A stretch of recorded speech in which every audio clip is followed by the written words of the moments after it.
Sabi po sa aklat ng Revelation chapter 3 verse 20, ganito po ang ating mababasa.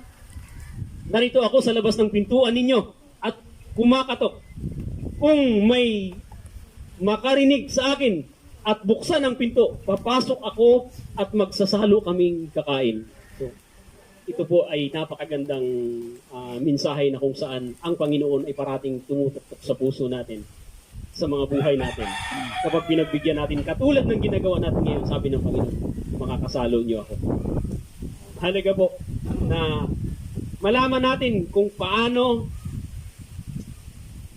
tayo maging handa sa pagdating ng ating Panginoon. Una, malalaman natin kung naglalaan tayo ng oras at panahon sa ating Panginoon.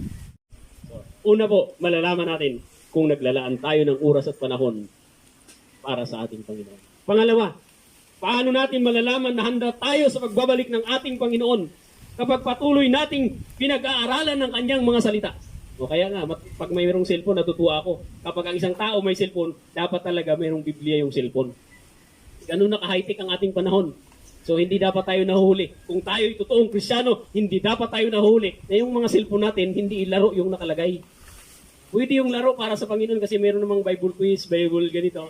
So, pero ang pinakamahalaga, dapat mayroon ka nito.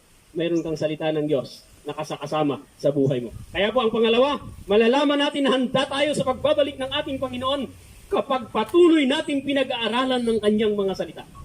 Sabi po sa aklat ng James, chapter 1, verse 25 to 26, ganito po ang ating mababasa.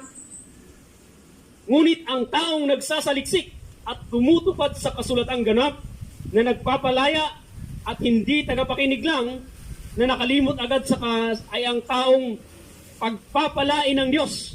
Yun pong nagsasaliksik at hindi nililimot ang kanyang mga sinasaliksik o ang kanyang mga natutunan. Ang sabi po ng kasulatan ay siya po ang pagpapalain ng Diyos.